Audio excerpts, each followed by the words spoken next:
सुंदर सहज सुशील सयान, सुंदर सहज सुशील सयानी, सुंदर सहज सुशील सयानी, सुंदर सहज सुशील सयानी।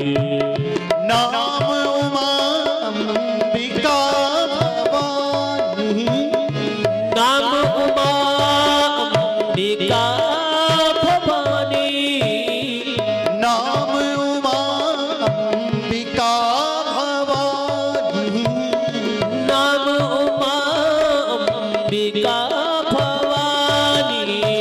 सुंदर सहज सुशील सयानी, सुंदर सहज सुशील सयानी।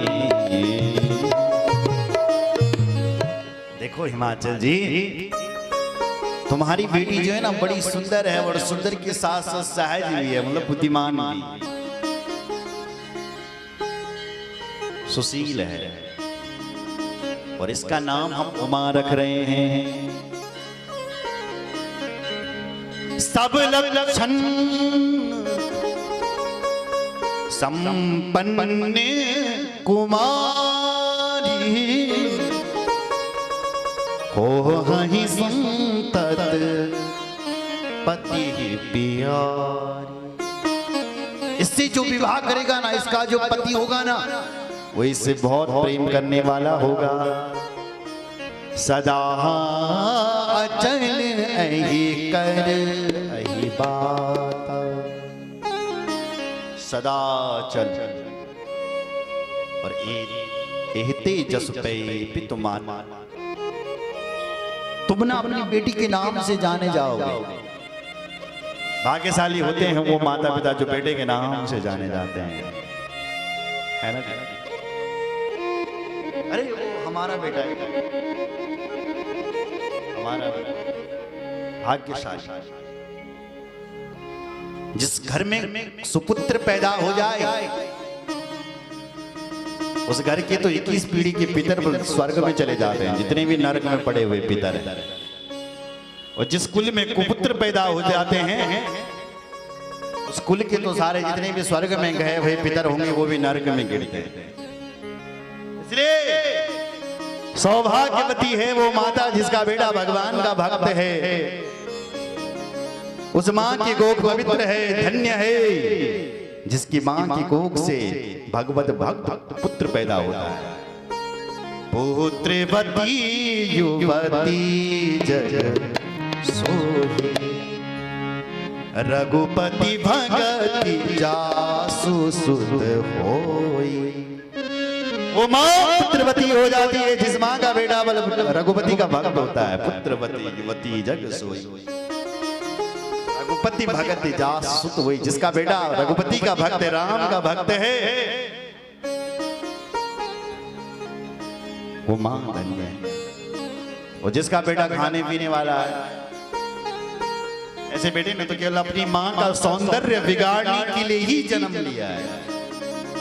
जो अपनी माता पिता को घर से निकाल करके वृद्धाश्रम में भेज रहा है, जिसको अपने माता पिता को पालने के लिए परिवार खूब चलाएगा, लेकिन जब माँ बाप की बात आएगी तो कहेगा हम 4 भाई हैं, हमें ठेका ले रखा है तुम्हें पालने का, जाओ। जो पुत्र ऐसे कहते हैं, ऐसे पुत्र ने तो अपनी माँ का सौंदर्य बिगाड़ने के लिए जन्म लिया रे। तूने तो अपनी माँ की प्रसूति की पीड़ा देने के लिए तूने जन्म लिया रे। पुत्र तो वो है जो माँ बाप की सेवा करे। अपूज्या यत्र पूजन्ते पूजनीयो न पूज्यते, त्रीणि तत्र भविष्यन्ति दारिद्र्यं मरणं भयम्।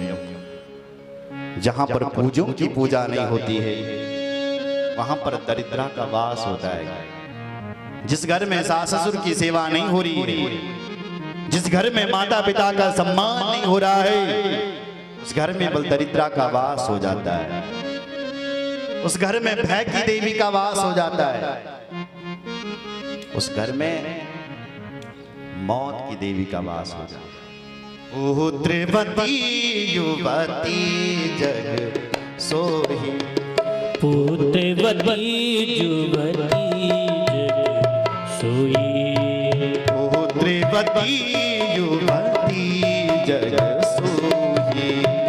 पुत्रवती युवती जग सोई। रघुपति भक्ति जासु सुत होई। रघुपति भगत जासु सुत होई।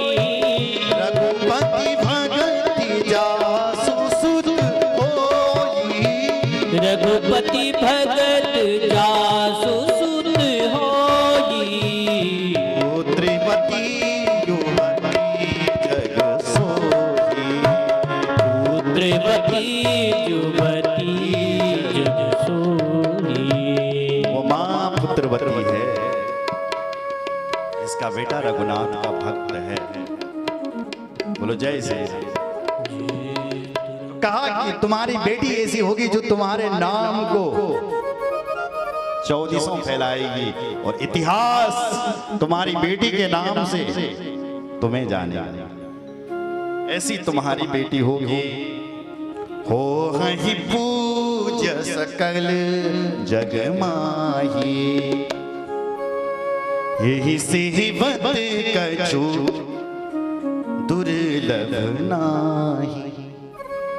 ओ ही पूज्य सकल जग माही। तुम्हारी बेटी जो है सकल संसार की पूज्य होगी।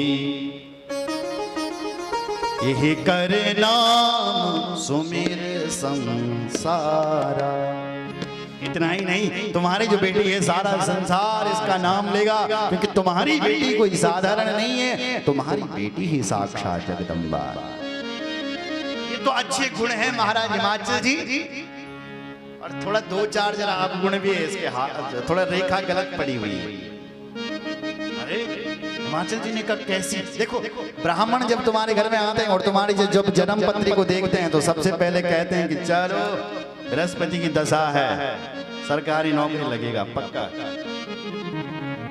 फिर कह देते हैं और तो सब ठीक था पर राहु भी है बीच बीच में, उसका कुछ उपाय करना पड़ेगा। यही कहते हैं ना पंडित जी।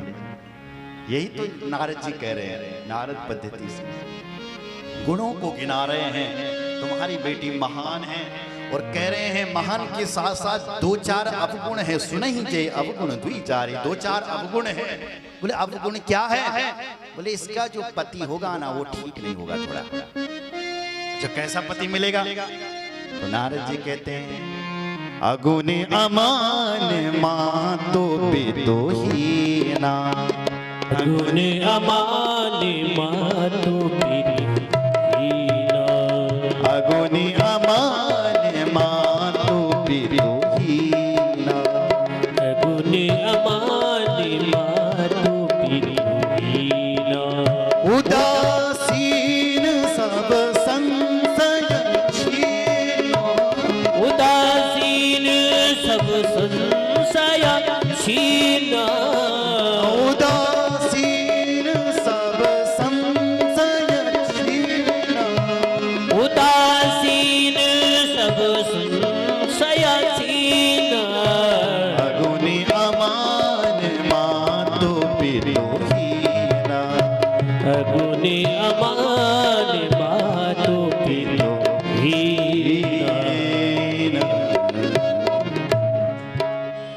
इसका जो पति होगा ना अगुण, उसके अंदर एक भी गुण नहीं होगा। अमान, कोई मान करे तो अच्छा, सम्मान करे तो अच्छा, इसलिए दुनिया की नजर में भोला होगा। भोला भाला विचार। माँ तो पितु ही ना, जिसके माँ बाप का ही पता नहीं चलेगा किसको जन्म देने वाला कौन है, इसका माँ कौन है, बाप कौन है। देखो भाई शिव जी की आजकल माता पिता का पता नहीं चला है कि कौन है शिव जी के माता पिता। भगवान शिव जी का विवाह हो रहा था, शिव जी भगवान से पूछा कौन है तुम्हारे माता पिता? उन्होंने कहा मेरे माता पिता ही शिव जी हैं, शिव हैं। तो तुम्हारा गोत्र क्या है? बोले शिव है। सब मेरा शिव है। बोले जय श्री राम। गोत्र का अर्थ होता है कि तुम किस ऋषि की संतान हो। शिव जी किसी की संतान हो सकती है क्या? नहीं, हम सब शिव जी की संतान है, उस परम पिता परमात्मा की संतान। देखो कलयुग की जो आयु है ना 4,32,000 वर्ष की आयु है कलयुग की। कलयुग को दुगुना जोड़ दो, 2 गुना तो कितना हो जाएगा? 8,64,000। ये जो आयु है ये द्वापर की है। द्वापर की आयु में कलयुग की आयु जोड़ दो तो त्रेता की आयु निकलेगी। त्रेता की आयु में कलयुग की आयु जोड़ दोगे तो सतयुग की आयु निकल जाएगी। तो हमारे जब चारों युग बीतते हैं तो इसको महायुग कहते हैं। क्या कहते हैं? महायुग। और हमारे चारों युग जब 71 बार बीते, कितनी बार? 71 बार, तो उसको एक मनवंतर कहते हैं। तो इतनी जो आयु है वो इंद्र की है, एक मनवंतर। जब हमारे सतयुग द्वापर युग त्रेता युग कलयुग जब 71 बार बीतते हैं तब जाकर के इंद्र की आयु पूरी होती है। और ऐसे जब 14 इंद्र बीतते हैं, 14 इंद्र जब बीत जाते हैं, जब बदल जाते हैं, तब ब्रह्मा जी का एक दिन होता है। तो ब्रह्मा जी के एक दिन को ही कल्प कहते हैं। तो ब्रह्मा जी की भी 100 साल की आयु है, 100 साल। जब 5,40,000 ब्रह्मा बीत जाते हैं, बदल जाते हैं, तब भगवान शिव जी की पलकें झपकती है। तो आप बता सकते हैं कि भगवान शिव जी की अनादि है, अनादि। और भगवान शिव जी को तब दाढ़ी वाला दिखा रहे हैं, मूंछ वाला दिखा रहे हैं। पुराणों में वर्णन किया गया है कि भगवान शिव हमेशा किशोर अवस्था के रहते हैं। भगवती भुवनेश्वरी के साथ मृद्वीप धाम में भगवान शिव अर्धनारीश्वर के रूप में प्रकट है। वो रूप किशोर अवस्था वाले हैं, यानी 12 अवस्था वाले, 12 साल की अवस्था है उन भगवान शिव जी की। और अभय मुद्रा में खड़े हैं, आशीर्वाद दे रहे हैं। इसलिए उनके माता पिता का कोई पता नहीं लगा सकता है, इसलिए वो अगुण है, अमान है। ऐसा पति इसका होगा। जोगी जटिल अकाम मन नगन अमंगल भेष अस स्वामी यह कह में नहीं पड़ी हस्त असिरे। ऐसी रेखाएं पड़ी हुई है कि ऐसा इसका पति होगा। मैना देवी हिमाचल जी ने कहा, ऐसे पति से तो हम अपनी बेटी का विवाह करवाने वाले नहीं है। भले हम अपनी बेटी को लेकर के पहाड़ों से गिर जाएंगे, लेकिन ऐसे पति से अपनी बेटी का विवाह नहीं करवाएंगे। तब नारद जी ने कहा, मत कराओ, पर मैं एक सुझाव दे रहा हूं तुम्हें कि जो मैंने अवगुण बताए हैं ना, वो भगवान शिव जी में दिखाई दे रहे हैं। तो तुम अपनी बेटी का विवाह भगवान शिव जी से कराओ। जही जही वर की दोष बखानी, तेहि सब शिव पही मैं अनुमानी। जो विवाह शंकर सन होई, तो दोष गुण सम कह सब कोई। देखो भाई, मैंने जितने भी अवगुण बताए ना, सब शिव जी में दिखाई दे रहे हैं। जही जही वर के दोष बखाने, ते सब शिव पै में अनुमान है। वो सब शिव जी में दिखाई दे रहे हैं। और जो विवाह संकर्षण हुई, यदि तुम्हारी बेटी का विवाह भगवान शंकर जी से हो गया, तो ये जो अवगुण हैं ये दिव्य गुणों में मिल जाएंगे। क्योंकि शंकर जी कौन है? भावी को मिटाने वाले हैं। शंकर जी कौन है? बोले सामर्थ्यवान है, वो कुछ भी कर सकते हैं। समरथ को नहीं दोष समरथ को नहीं दोष साई। रवि पावक सुर सर की नाई, रवि पावक सुर सर की नाई। रवि पावक सुर सर की नाई। रवि पावक सुर सर की नाई। समरथ को नहीं दोष साई। समरथ को नहीं सामर्थ्यवान होता है उसको दोष नहीं लगता है। बोलो जय श्री राम। तो भाई जो शिव जी कर सकते हैं ऐसे तुम कभी नहीं कर सकते हो। कर सकते हो? शिव जी बाबा जहर पीते हैं। लोग कहते हैं हम तो भांग लो पेड़ा, भांग लो। क्यों पी रहे हो? बोले ये तो शिव जी का प्रसाद है। शिव जी तो जहर भी पीते हैं। क्या आप पियोगे भैया? पीने की तो बात दूर रही, तुमने यदि जहर को चखने की भी कोशिश कर दी क्या होगा? गोविंदाय नमो नमः हो जाएगा। इसलिए जो शिव जी कर सकते हैं वो तुम कभी नहीं कर सकते। इसलिए शिव जी भगवान जो है आदरणीय है, अनुकरणीय नहीं। इसलिए वो सब गुण शिव जी में हैं। अपनी बेटी से कहो कि शिव जी का तप करें तब तुम्हें भगवान शिव मिल सकते हैं। जो तप करे कुमारी तुम्हारी, भाभी हूं मैं सकई त्रिपुरारी।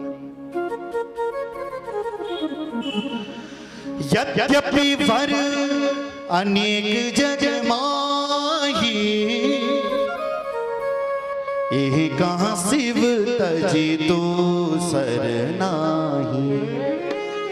शिव जी ऐसे नहीं मिलेंगे। शिव जी के लिए तुम्हारी बेटी को तपस्या करनी पड़ेगी, तब जा करके भगवान शिव जी मिलेंगे। इसके लिए शिव जी के अलावा और है भी नहीं कोई, क्योंकि शिव जी भगवान बड़े ही सामर्थ्यवान। ना कह करके चले गए महाराज नारद जी। समय बीता और माता पिता को अच्छा नहीं लगा अपने बेटी को तपस्या करने के लिए भेजते, क्योंकि बेटी छोटी है। तब बेटी ने पार्वती जी ने एक दिन स्वप्न देखा और वो स्वप्न अपनी माँ से सुनाया। सुनहो माँ तुम्हें दीख अस, सपन सुनायहूं तो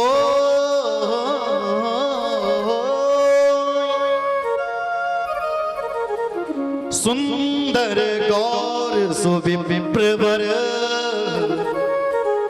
अस उपदेश माँ जी। आज जब मैं सुबह सुबह उठी ना माँ, तो मैंने सुबह सुबह एक स्वप्न देखा। कहते कि बेटी मैंने स्वप्न, बोले माँ ऐसा स्वप्न देखा कि ब्राह्मण श्वेत वस्त्रधारी हैं और वो मेरा सपना माच माउन लगी और मेरे लिए उपदेश कर रहा है कि हे बेटी तुम तपस्या करो, तपस्या करो, तपस्या करो। तो मैंने लगा माँ जी लगी कि मुझे तपस्या करने के लिए जाना चाहिए, क्योंकि माँ शिव जी बिना तपस्या के नहीं मिल सकते हैं। कि मां बिना तप का इस धरती पर बल कुछ नहीं मिल सकता। तप बलु रचयि प्रपंच विधाता, तप बलु विष्णु सकल जगताता, तप बल शंभु करहि संघार, तप बलु शीशु धरई मही भारा। मां तप बल रचई प्रपंच विधाता, विधाता जो सृष्टि करता है वो सबसे पहले तपस्या करता है। सुना है ना आपने? भगवान की नाभि कमल से ब्रह्मा जी प्रकट हुए और फिर ब्रह्मा जी ने दो शब्द सुने और वो शब्द क्या थे? बोले तप के शब्द थे। ब्रह्मा जी तपस्या करने के लिए लग गए। इसलिए तप के बल पर ही ब्रह्मा जी सृष्टि करते, तप के बल पर ही भगवान विष्णु पालन करते। तप बल विष्णु सकल जगताता, तपस्या के बल पर ही भगवान विष्णु पालन करते हैं। कैसे करते हैं? बोले जब आप अपनी माँ के पेट में था तब तुम्हारी रक्षा कौन करता था? तब तुम्हें कौन खिलाता पिलाता था? कपिल भगवान कहते हैं माँ जब जीव माँ के पेट में होता है ना तो एक नाड़ी होती है आप्यायन नाम की नाड़ी, उससे वो जीव सारा ग्रहण रस ग्रहण करते रहता है। उस जीव को कोई कष्ट ना हो इसलिए वहां उसको सुरक्षा कवच में रखा जाता है। और जब उसका जन्म होता है माँ, तो जन्म होते ही भगवान उसके लिए दूध की व्यवस्था कर देते हैं। क्यों जी? जब व्यक्ति का जब जीव का जन्म होता है तो उसको किस चीज की आवश्यकता होती है? बोलो ना। दांतों की आवश्यकता ना होती है, काय की आवश्यकता होनी, बल दूध की आवश्यकता, इसलिए तुरंत भगवान उसके लिए दूध भेज देते हैं। किसी का भी बच्चा हो, बकरे का हो, भैंस का हो, गाय का हो, बिल्ली का हो, जहां बच्चे का जन्म हुआ तहां उसकी मां के स्तनों में दूध आ गया। इसका मतलब उस परमात्मा को पता है कि इसको दांतों की आवश्यकता नहीं है, इसको दूध की आवश्यकता है, इसलिए भगवान ने, इसलिए भगवान विष्णु पालन करता है और समय पर ही भगवान शिव मौत को प्रकट कर देते। तप बल शंभु करई संघार, तप बल शेष धरई मही भारा। तपस्या के बल पर ही भगवान शेष ने इस धरती को अपने ऊपर धारण करके रखा है। सुनो माताओं सज्जनों, 14 लोग हैं। कौन कौन से? ऊपर के भूर्भुवः स्वः महाजानता पुर सत्य, नीचे के हैं अतल वितल सुतल तलातल महातल सातल और पाताल।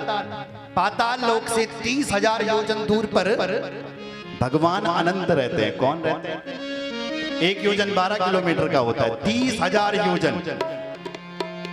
तलातल से, महातल से, रसातल से 30,000 योजन पर बल भगवान अनंत है। अनंत ही लक्ष्मण है और उन अनंत भगवान ने इस पूरे ब्रह्मांड को अपने सिर पर धारण करके रखा है। तप बल शेष धरई मही भारा। इसलिए मां मुझे तपस्या करने के लिए जाना चाहिए। मां जी ने फिर भी नहीं भेजा। तब एक ऋषि आते हैं, उन ऋषि का नाम है वेदशिरा नाम की ऋषि, और वो हिमाचल जी को और मैना जी को समझाते हैं। वेदशिरा मुनि आए तब सबई कहा समझाए, पार्वती महिमा सुनत रहे प्रबोधहि पार। वेदशिरा नाम के ऋषि ने हिमाचल जी को और मैना देवी को समझाया, तो वो समझे और तब उन्होंने अपनी बेटी पार्वती को तपस्या करने के लिए भेजा। मां पार्वती जंगल में जाती हैं, भगवान शिव जी के लिए कठोर तप करती हैं। उर्धरि उमा प्राणपति चरना, उर्धरि उमा प्राणपति चरना, उर्धरि उमा प्राणपति चरना, उर्धरि उमा प्राणपति चरना। जाई विपिन लागी तप करना, जाई विपिन लागी तप करना, जाई विपिन लागी तप करना, जाई विपिन लागी तप करना। उर्धरि उमा प्राणपति चरना, उर्धरि उमा प्राणपति चरना।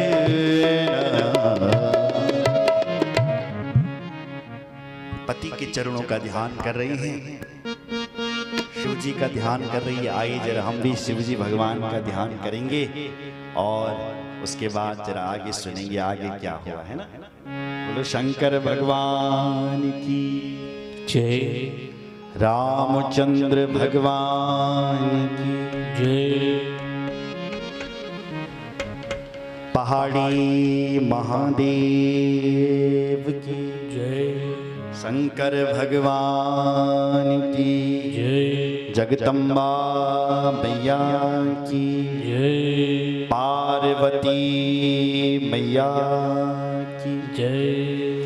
हर हर महादेव, हर हर महादेव। और तो मेरा शिव जी त्वेते भक्त